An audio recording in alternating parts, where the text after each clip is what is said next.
Hey, what's up, everybody? It's video 44 coming at you with another video. Guess what? It's here.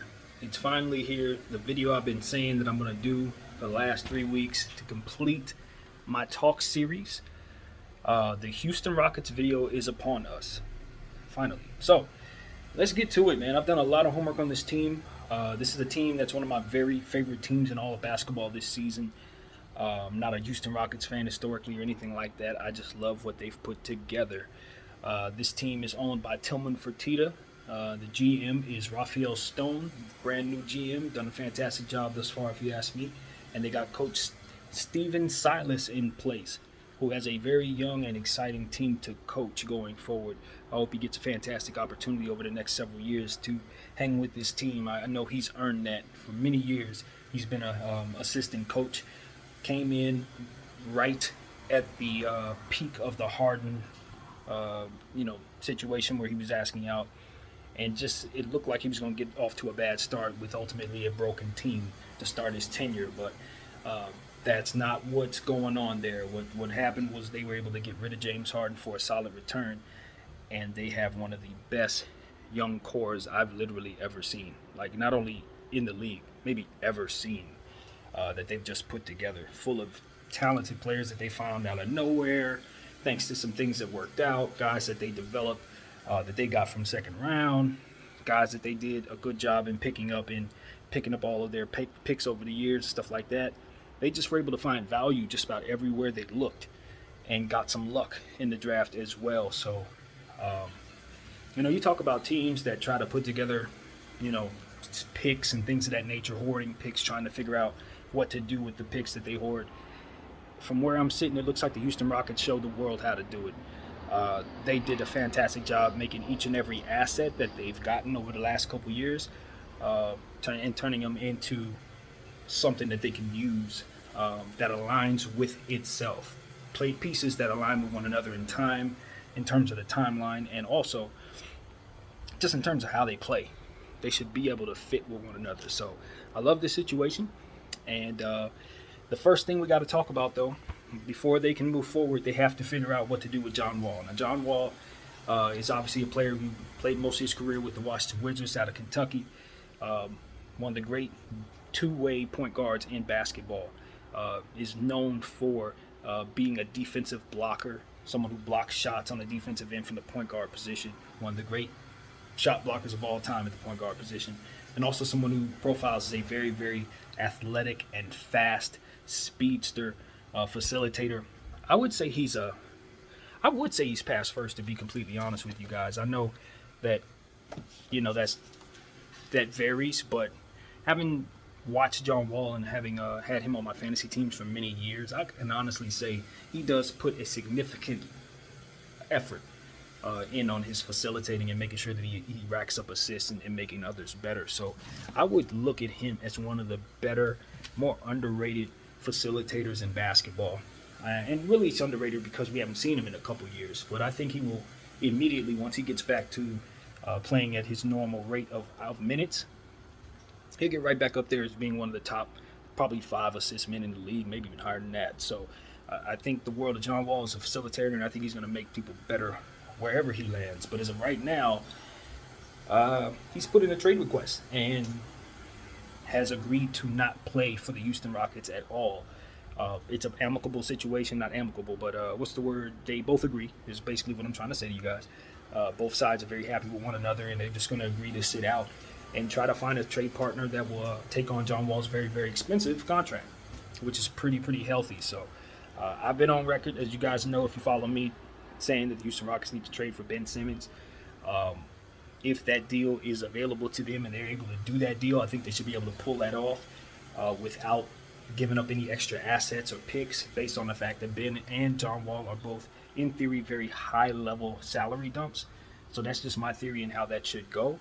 But it looks like Ben Simmons' situation is kind of looking like it's going to straighten itself out in Philly. So the likelihood is that John Wall will be just sitting out until Raphael Stone is able to find a deal for him. So that's what we have right now. It's just kind of, we're waiting on that news for the Houston Rockets, and until we have that news, they won't have their full spectrum of talent on the floor. Once they get the requisite amount of assets for John Wall, then you'll really see a complete basketball team down there for the Houston Rockets. But I don't think that really matters because they're running a bunch of young players out there, and I did a lot of homework on those players, so I'll let you know all I found. But before we do, we'll talk about the young players that are kind of players that I didn't really do homework on, because just about everybody on the team is young. So let's get into everybody. Here we go.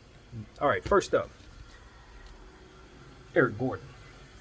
Now, Eric Gordon is a player, of course, who started his career with the Clippers, someone who could stretch the floor for you, definitely a three-point shooter, really, really talented two-guard, who's a role player at this stage in his career because of injuries and things like that. But when he first came into the league out of Indiana, this was somebody who you looked at as someone with star potential. I've seen him score 50 points in games. I've seen him score over 30 multiple times. He's just had really good tenures in the places that he's been, Clippers, New Orleans, and, of course, the Rockets now for several years.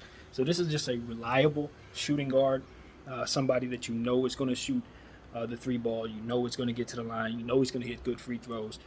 And when healthy, you know he's just absolutely reliable. I think the key is always health. How long, can he make it through a season from year to year? So I like Eric Gordon, always have. I think he's a candidate to be moved at some point because they have so many young players and things of that nature. But until then, he's definitely a piece that they can plug right in and will help stabilize their team. I like him a lot for this team. Next up, Daniel House. Now, Daniel House is a player I probably should do a little homework on. But all in all, he's a role player on this particular team with some real good defensive upside, someone who can rebound the ball, someone with athleticism.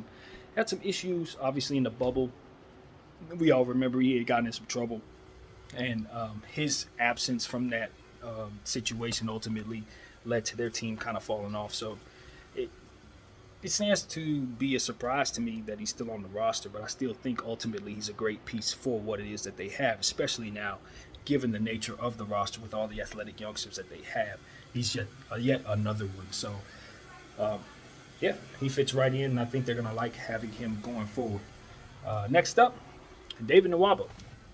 I like David Nawaba, too. He played for the Lakers at one time. Very, very strong inside driving presence. That's what I know of David Nawaba. Inconsistent shooting the three, but can hit the three. I've seen him hit it. But what you definitely know for David is he's going to get off the floor. This is somebody who can fly. Definite dunker, powerful lower body strength player. He will light you up. Driving at the basket. Very, very aggressive finisher. And just somebody that I wanted the Lakers to hold on to early on. Kind of a guy that I think will fit in a lot of different situations, especially as he continues to grow defensively, continues to use his big body and length to kind of overpower people and show what he can do in second units. So I like David Nawaba for this team as well. Yet another piece that fits. DJ Augustin. And DJ Augustin is a nice player to have on this roster, especially given the fact they have so many young players.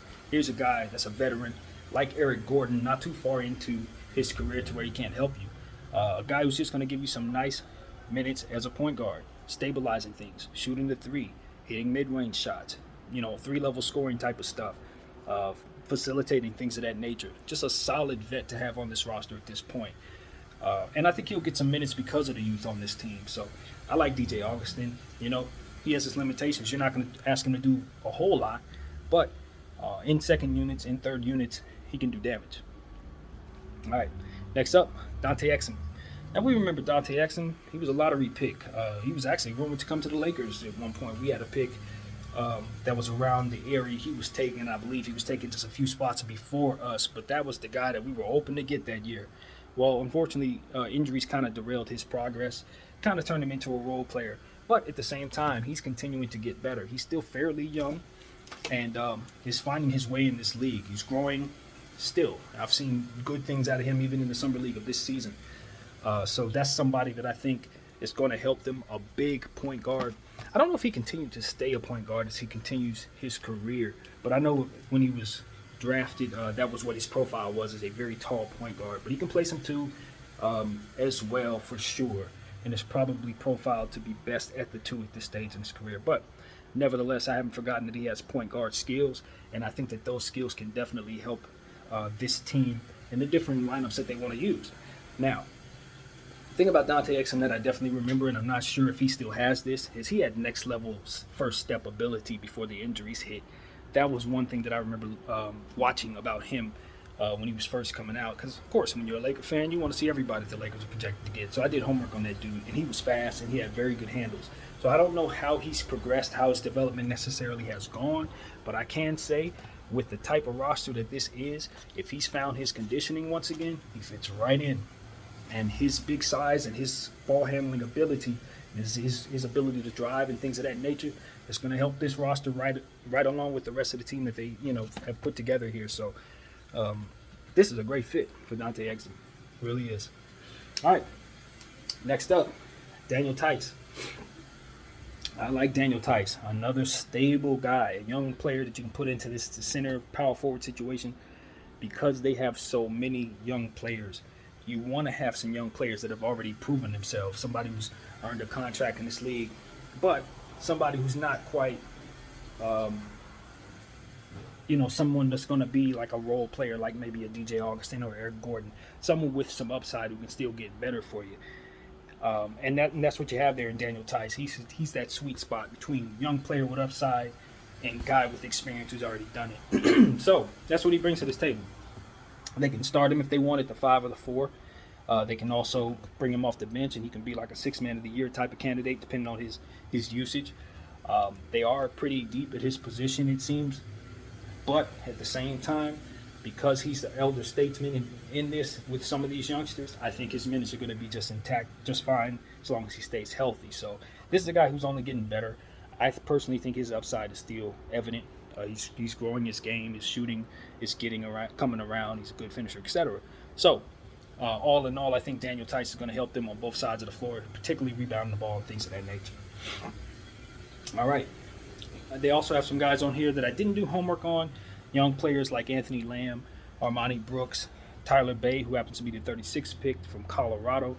DJ Wilson, a guy that I remember played with the Milwaukee Bucks that they acquired in trade, I think, a year ago. And a guy by the name of Deshaun Nix that came from the G League Ignite as a shooting guard, a 6'5". So they have 2 G League Ignite guys. I think that'll help them a lot with their chemistry, of course, being that, of course, they have the young Jalen Greene. All right, and we'll talk about him a little later. But let's get to the guys that I did homework on. To be honest with you, they're not in any area of importance. It's all over the place, so just bear with me. We're going to talk about all these guys. All right, first up, we're going to go with the guy from my side of the town, Christian Wood. He's from Long Beach, out of the University of Nevada. 26 years old, 6'10", with a 7'3" wingspan, 215 pounds. This dude is going to be an all-star probably very soon, if not this year. That's what I think of Christian Wood. He was a guy who's been around the league a lot, played for the Pelicans, I think he played for Orlando, I don't remember. He's been everywhere. Before he was able to make a name for himself in Detroit. And once he got an opportunity in Detroit, kind of was able to show that he had been working on his game and going to all these different places, playing against all these different players, he was able to kind of develop himself, find his way, and show what he could really do. And somewhere in between Detroit, giving him that opportunity, and now he just somehow turned into one of the best big men in the league. I mean, it's just one of those situations where a guy just comes out of absolutely nowhere. And that's what he's done. He's a long, power forward center player with a powerful two-handed jam go-to move. He's a powerful finisher. Let me tell you, this dude is going to explode on you. Whether you're under there or not, he's dunking the ball. He covers space well because of his length and his ability. He's obviously a lob threat. Can hit threes regularly from pretty much everywhere. His three-point shot is continuing to grow. He's very wiry. You know what I mean? He can jump out of the gym with ease, block shots with ease, a weak side helping force. Someone who can, basically do a lot for you, a 3-level scorer. He's a true 4 due to his size, but is agile enough to pretty much guard anybody, to be honest with you. He's one of those unique unicorn type of dudes that you can put on guards in certain situations, and he will keep up with them. Can handle the ball comfortably. You know what I mean? This is a guy who pretty much has guard level talent. And what he did was go through a growth spurt, which is one of those stories that we've heard a lot. So now you got these bigs out there who can play ball like shooting guards. but they happen to be long and tall. So he's one of those guys, man. And of course, those dudes are just, you can't put a price on them. They're worth everything to a team. He runs the floor well, as I'm saying. A strong offensive rebounder, put back dunks and things of that nature come easily to him. Pick and roll threat, roll guy, shoot the mid-range shot, whatever you really need out of Christian Wood. He doesn't really have too many holes in his game, and he's only continuing to get better. Very agile, fluid player. And because of that 7'3" length, I mean, the defensive stats just pile up without him even trying. So this is somebody who's just going to continue to get better. I believe that it's hard to determine who's the centerpiece of this team, to be completely honest with you, since the kids that they have such amazing upside. But he is definitely the guy who's first out the gate in terms of being the most notable of the stars for me. He's the first out the gate. I don't know if he has the most upside, hard to tell, but he's the first one that I think is going to make an all-star team. And really, he's the go-to guy for this particular year's team, I think. He's the guy that you get the ball to. He's their Anthony Davis. He's their Joel Embiid. You just make sure you feed him, and he can go and average as much as he wants to. I don't see any caps on this guy's game based on his ability to finish and his ability to shoot. If he's able to average 22 points a game, wouldn't shock me at all. He's got that type of upside. He's got that type of talent. Rebounding the ball, blocking shots, stuff like that, just going to come easy to Christian Wood. And if you're a fantasy basketball fan, you should do like I did and put him on as many teams as possible, because he's one of those. All right. Next up, Deshawn Tate. Ohio State, undrafted, out of 2018. So he's been in the league for just a couple years. Been around a little bit. 6'5", 25 years old. He's a paint beast. So this is a very unique player, Deshawn Tate, because, like David Nawaba, he kind of makes his money in the paint, even though he's a 6'5" guy, undersized guy in theory. So you don't mind putting him in some small ball lineups at the 4. You like lining him up comfortably at the 3, and he can do some good things for you in the paint. So that's what you're looking for out of him. He's forceful. He's going to play bully ball. He's going to continue to put pressure on bigs and anybody standing in the paint. Hop steps, spins, ball fakes, all that. And this guy's dad played pro, and if my notes are telling me correctly, won the championship in Belgium. So I believe that's how that went. So great in the open court. He's a very aggressive driver and finisher, as I've said. Scores first, but can potentially make plays for others.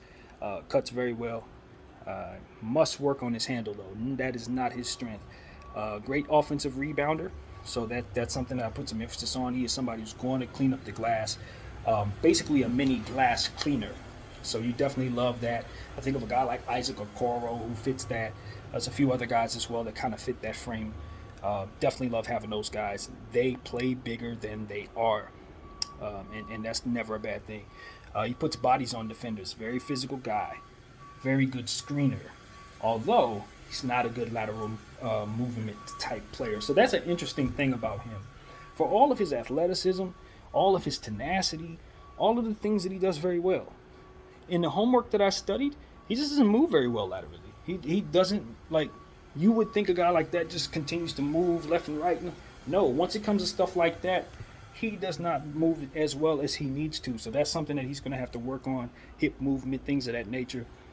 Reps, I guess. But there's a couple players on this team you would think would be able to do that. They also are profiled as players who don't move well laterally. So I do believe they're going to be, as a whole, a underachieving defensive team early on. They're going to have to really develop some strong defensive principles, try to work on that in terms of their personnel to make them a better defensive team, which is another reason why I thought they should go after Ben Simmons.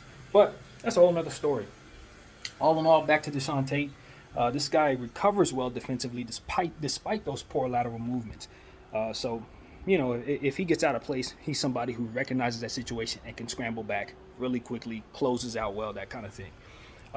Uses his strength to make up for his face-up issues. So if for some reason he's not able to keep up with a guy laterally, he's bodying him up with his chest. Look for him to draw fouls that can kind of be frustrating for him in this type of game. Probably would have excelled even more so if this were the 80s.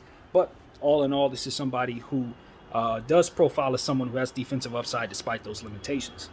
Now, his mid-range game, not quite where you want it to be. I don't expect that he's going to be shooting too many mid-range shots in his in early on in his career.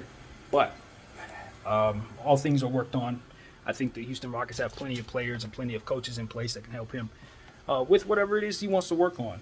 And I would think a mid-range shot is going to be something that he would want to keep in his arsenal. So, yeah, I would say work on that. Draw fouls. He could definitely draw fouls, obviously, because his big body and frame and his aggressiveness, that he's going to be at the line. Can hit a set three. His 3-point shot is improving quite a bit. I saw him hit some in the preseason. So that's not necessarily his game, but it's growing. And what else do we have here? Yeah, free throws must improve as well. That's not his greatest thing as well. So he needs to get better. I didn't write down his percentages there, although I normally do. But for Deshawn Tate, unfortunately, I didn't have any percentages. But that's what we got, man. Deshawn Tate, bully ball, undersized guy, going to play some 3 and 4 for you. And if he continues to stretch the floor, you're going to like having him on the floor. This is somebody who also was a fantastic fantasy player. When he had his full spectrums of minutes, he basically did everything for you, including assists. I didn't write down he's a playmaker, but he definitely gave me some assists last year. I really like Deshawn Tate as a player. Yet another forward in this lineup that can just do a lot for them.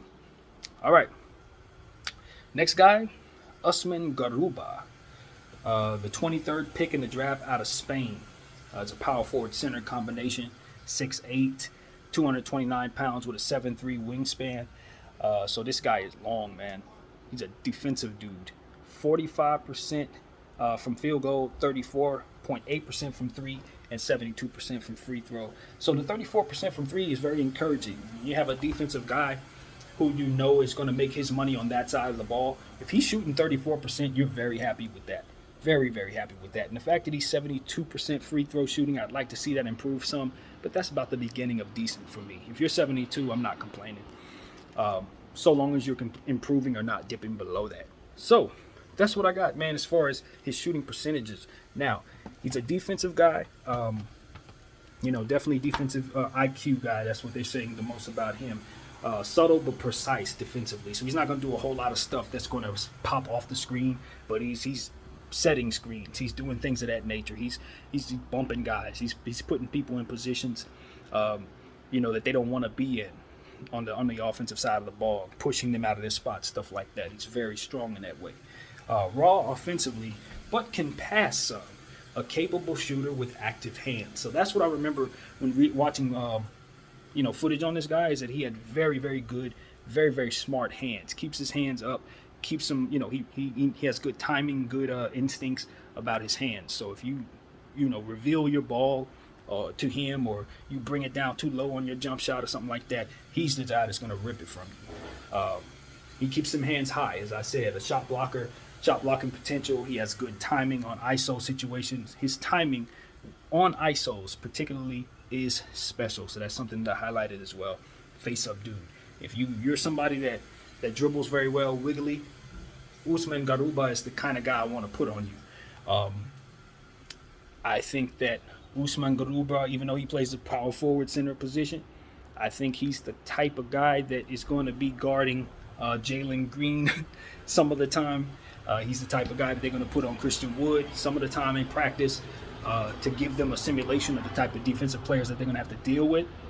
I would imagine he's the guy they're going to be putting on these guys to simulate that. So I think he's going to be an important player in practice just off of what his profile is telling me.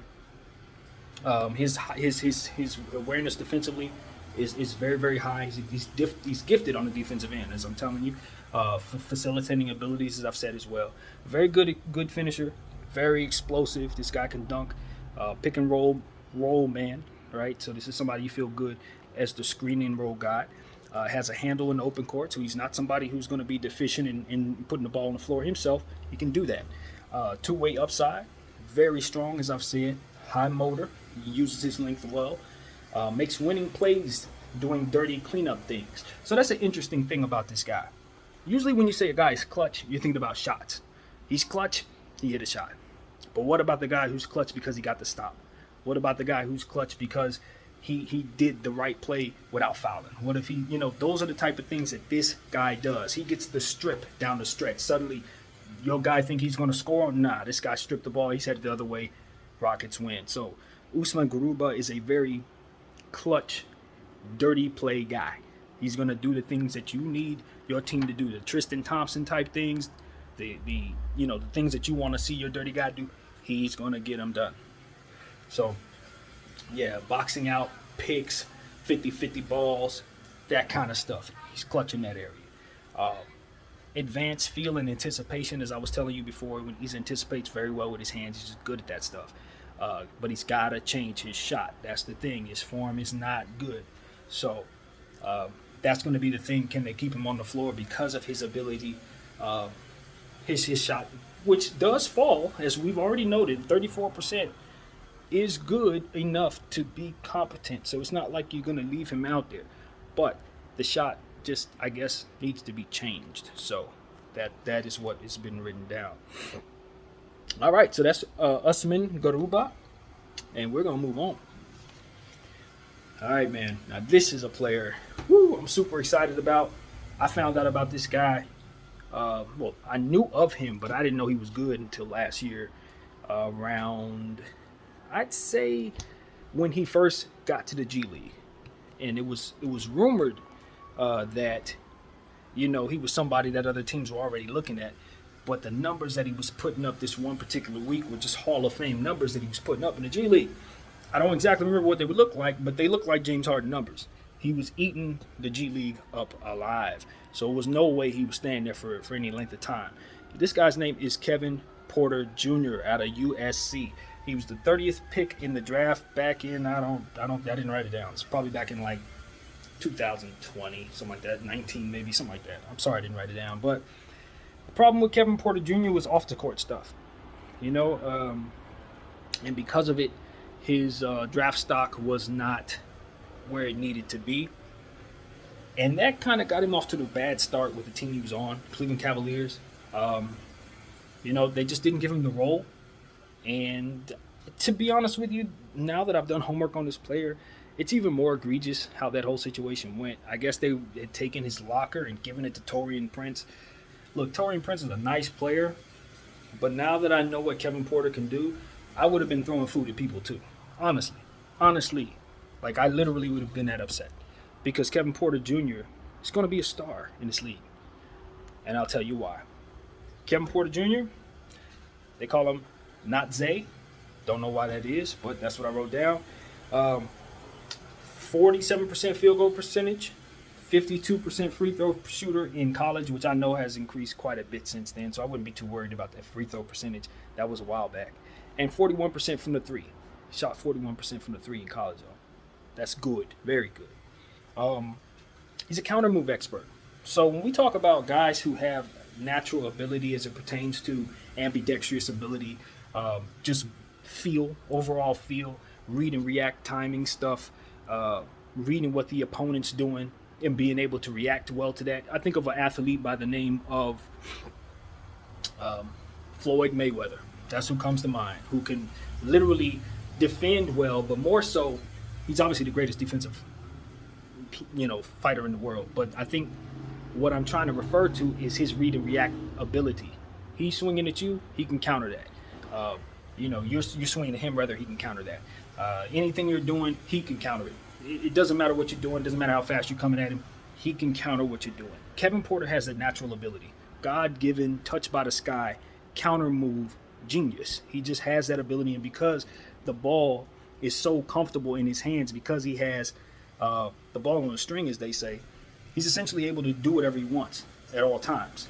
And he's a very, very strong upper body player, so he's able to finish in traffic as well. So this is somebody who, out the gate, has stuff that he can do that you can't learn nor teach. He has, let's see, what do we have here? Good change of pace ability, and wiggly as hell is what I wrote down. Wiggly as hell. So basically, he's breaking you down. He's putting you on a blender, and you're going to be spinning around. You're confused playing against him. He's essentially James Harden again. Yes, the Houston Rockets got James Harden all over again, a smaller version of James Harden. That's exactly what Kevin Porter is essentially going to be. He can score with the best of them. He can pass with the best of them. And he's athletic as they come. That's basically what I'm here to tell you. His first step back. His first step is elite. He has handles for days. The ball is on a string, as I've already said. Fantastic in transition, as you could already imagine. His step back is a go-to move, and he has it in his arsenal to pretty much do at will and counter off of it at will. Ambidextrous. Can absorb contact, as I've already said.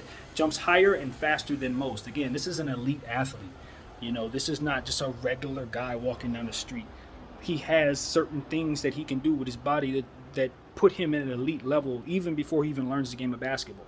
And so you understand why it's so ridiculous that the Cleveland Cavaliers lost faith in this guy. Now, I don't know what he was going through on and off the court.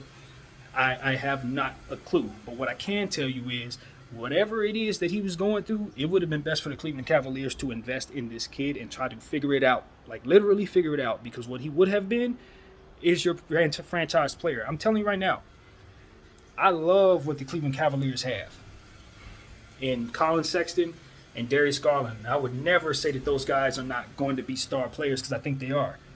Neither one of them are Kevin Porter Jr., and I can argue with the upside that Kevin has. He might be better than both of them combined. I'm just being real with you guys. And that's exactly what I think. And these are two players that I like. We're not talking about guys I think are anything less than all-stars. They're going to be. But this dude is going to be somebody else. He's something else. And that is what we're going to find out as he begins to start the legend of Kevin Porter Jr. probably this season. The type of numbers that he put up in the G League, I'm not lying to you guys when I tell you he could probably put up those numbers in the league too. And with the type of team that he has around him, the type of offensive talent that's on his team, it's not like they're going to be able to openly double team and triple team this dude without paying for it. When I tell you that I think this is going to be one of the greatest young teams ever assembled, it's because of how high Kevin Porter Jr.'s upside actually is. This dude is not normal. He's already got the ability to be a star or all-star, in my opinion, as soon as this season. And health is the only thing in his way. Health. And I guess maturity if he does have some off-the-court issues. But I don't think there's any reason to be concerned about Kevin Porter Jr. From what I've seen, I follow him on IG. He looks humble. He looks like he's ready to start his process. He looks like he believes in himself. And to be honest with you, I don't have any red flags. He's one of those guys where I'd give him $100 million right now and just wait on it. Honestly. Because when he hits free agency, he's a guy that's going to make more than that. The only thing that's keeping him from doing that is health. The talent is already there. It's not even something he has to develop. It's already there. I'm telling all of you, this may be the best kept secret in the league. John Wall was quoted in saying, "This dude is as good as me. He's already me." That's what John Wall said, his teammate. And we know how good John Wall is. This dude, so at this point in time, I think Cleveland is maybe, one of the great mistakes, and maybe in NBA history if this guy pans out the way I'm telling you he will. And, all in all, it's just a great opportunity for him to start his career off in his own situation. He's not following the footsteps of nobody, and he's got a team full of young players that are going to help him be his best and guys that he's going to help be their best. And together, hey, I'm not going to lie to you. If this thing pans out properly, they could be a champion soon. Not even too far out the realms of possibility for this team to win a championship within the next 5 years. So that's what I'm saying. But I mean soon. I mean like within 5 years, they can be in the finals out of the Western Conference, or maybe even sooner, depending on how quickly all of this comes together. They just have a bunch of young studs we are not done talking about. So that was Kevin Porter Jr. That's one of them. Let's keep it going. Next up, Alperen Sengun, or Shingun. I have no idea how to pronounce it because everywhere I've tried to find an enunciation, it was said differently. Each and every time, no one gets his name right at all. So I'm not going to attempt to try to do any better. This guy was the 16th pick out of Turkey. 6'9", 7-foot wingspan, 240 pounds. This is a big boy. Somebody 6'9", 240 with a 7-foot wingspan. He's got some size on him, and he is very, very skillful in the paint. Polished. He has done a lot of reps in Turkey in the paint. They have done a fantastic job of developing this guy into what is going to be a fantastic scoring post player. Who comes to mind for me personally is probably a guy like Domantas Sabonis. Yeah, that's who comes to mind in terms of Alperen Sengun. He's just a really, really, really talented dude in that way. And he also is a great offensive rebounder. 3.8 a game. So he's going to get his tip ins. He's going to get his rebounds and things of that nature in the paint. If you don't box this guy out, he's going to create other opportunities, more opportunities for this Houston Rockets team. Let's see. Drop steps, pump fakes, up and unders, step throughs. He's got all the moves in the paint. You have to deal with this guy in that regard. He fights for position and seals well. All the things that you want your big man to do to create opportunities to score in the paint, to get fouled, things of that nature. This guy does with ease. And he's not afraid of contact at all.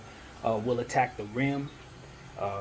He has the ability to fight for position seals well. As I said, spins baseline as his go-to. So that's one thing I want you guys to pay attention to when he's in the baseline.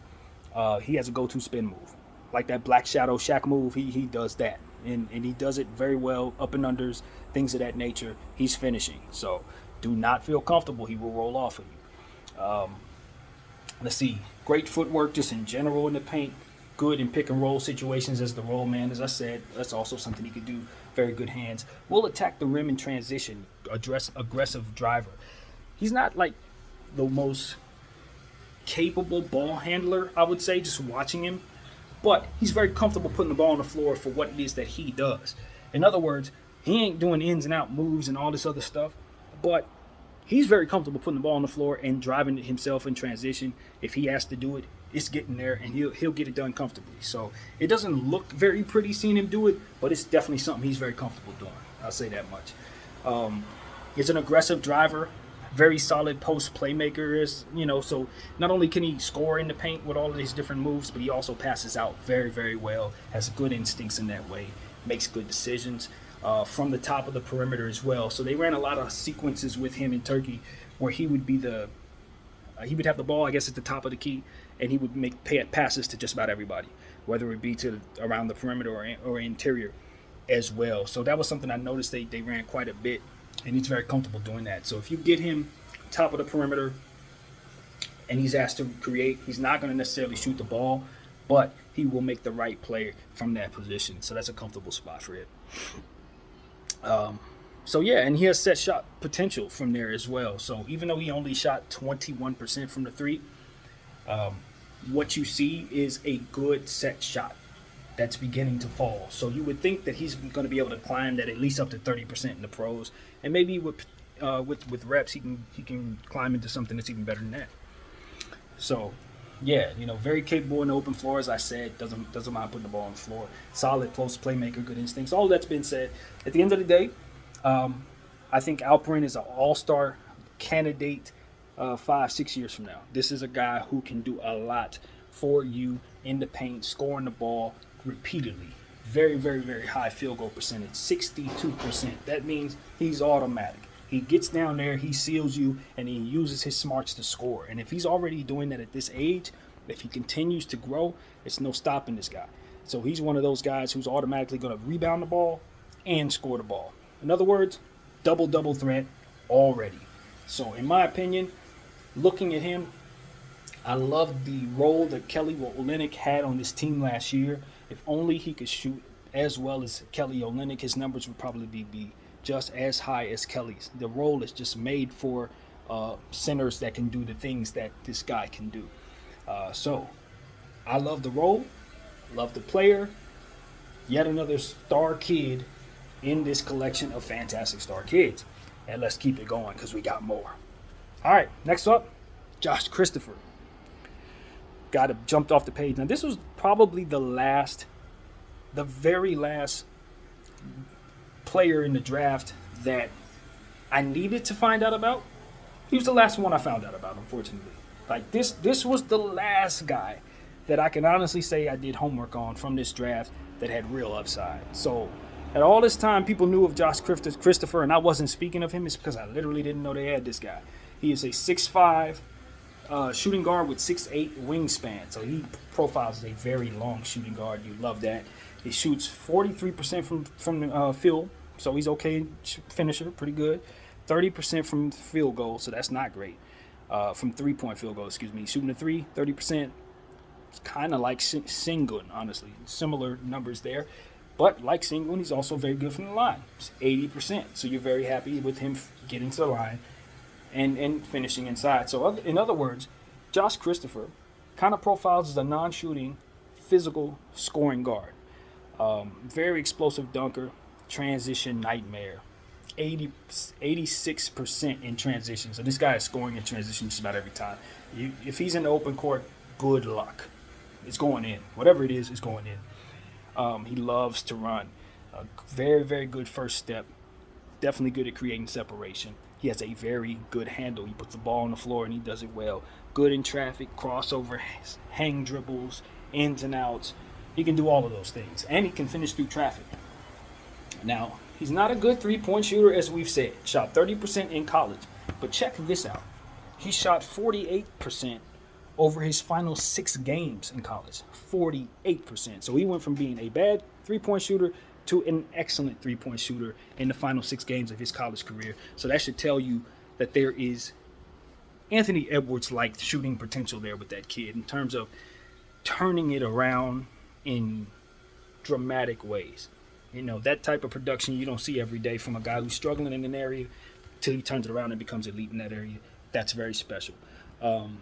So, yeah, let's see. Hit some clutch shots in college as well. He is not afraid of the moment. This is somebody you want the ball in his hands down the stretch because he loves these situations. His passing upside is there, although the type of role that he had in college at Arizona State did not allow him to really do too much playmaking. You didn't see him pass too much in the highlights, things of that nature. So I think the upside for him to be a good passer is there from some of the highlights that I saw from what they were able to scrounge up. The profile says he's a pretty solid passer. I saw some good stuff there. 1.5 steals a game for Josh Christopher. So this is a guy who plays defense as well. Plays the passing lanes very well, you know, with his athletic ability and his ability to run. You make an errant pass around this dude, it's good night. As I said, he's going to score just about 70% in transition. Do not play games around this dude. Can perform chase down blocks and help side swats. This is a guy who jumps out of the gym and will send your shot into the fourth row. That away. Don't play with him.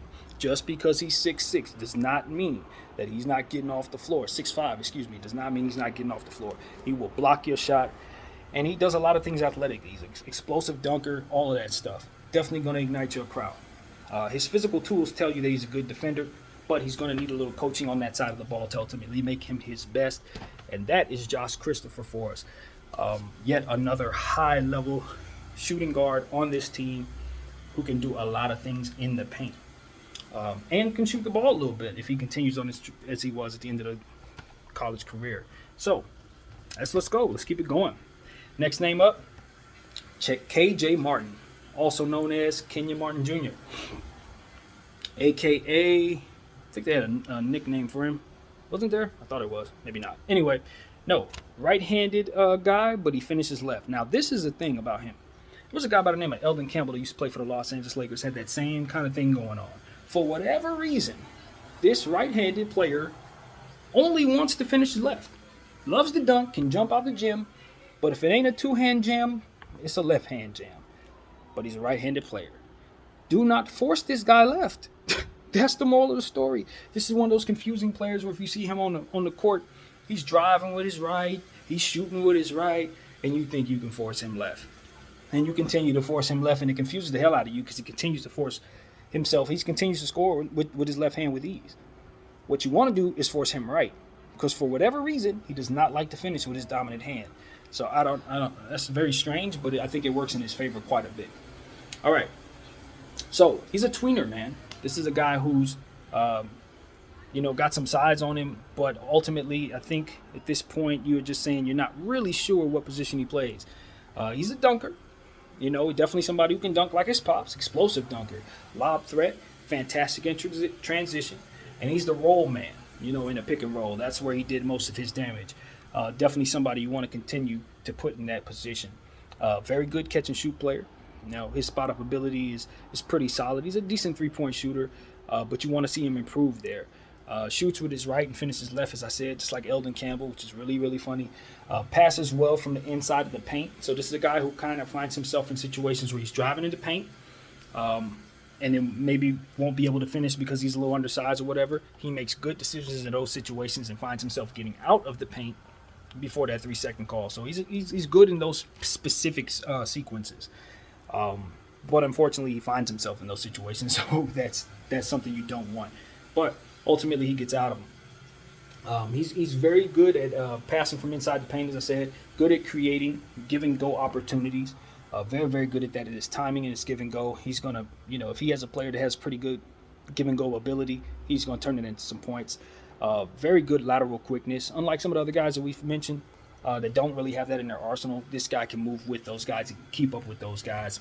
And that's a really, really important ability to have, because at the end of the day, with players getting so strong and so fast in this league right now, you definitely want people who can keep up with them. That goes without saying. So let's see. A good defender in the pick and roll. That's another thing that really stands out about this guy particularly. He just defends very, very well in the pick and roll.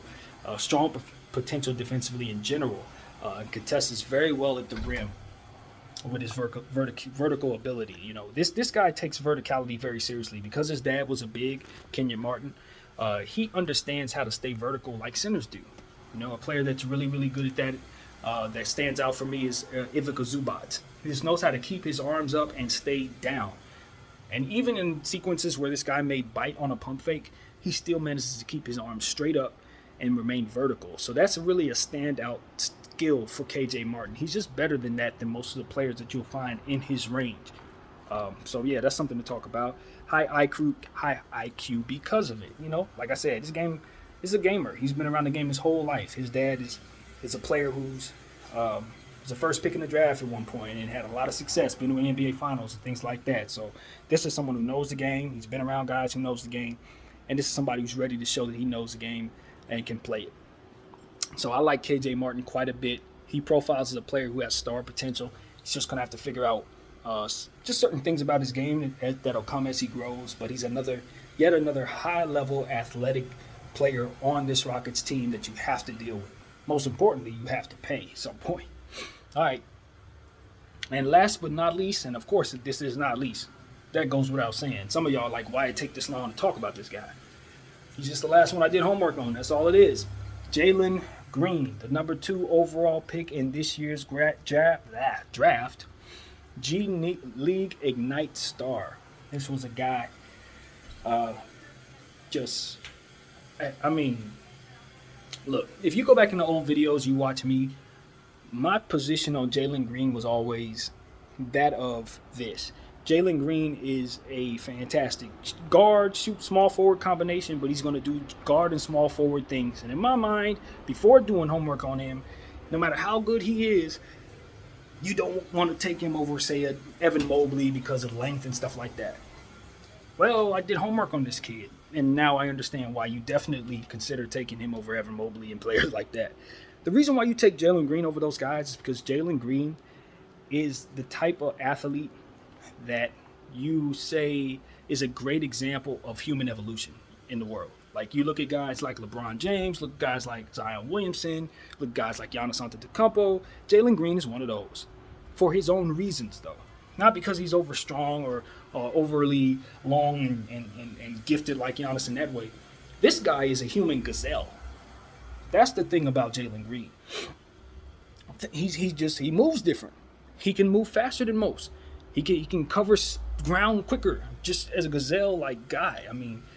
And the thing about him is when he's driving at the basket, he can get lower to the ground than the average human being. It's like it's really strange, man. He's like aerodynamic in a way. You have to see it to understand where I'm coming from. But at the end of the day, what Jalen Green is, like some of these other athletes on this team, particularly Kevin Porter Jr., is something that you just can't teach. He has the things athletically touched by God, as I said, and you just can't teach that. So this is somebody that you just need to have his money ready early. He profiles as a pure scorer. A lot of people seem to think that he's going to spend a lot of his time at the top of the scoring ranks in his career. I'm inclined to agree. And the reason why is because he has certain types of mechanics that already are elite. Like, it doesn't necessarily mean that his game is elite just yet, but it means that the things that you want him to be great at in terms of shooting the ball and stuff like that already come naturally to his muscle memory. So that's what makes him very, very, very special.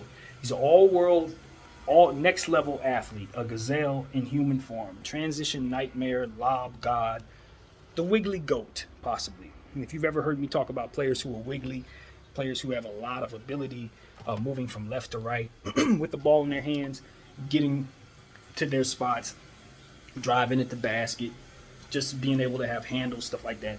He may be the most wiggly player to ever play the game. He has fantastic hang time.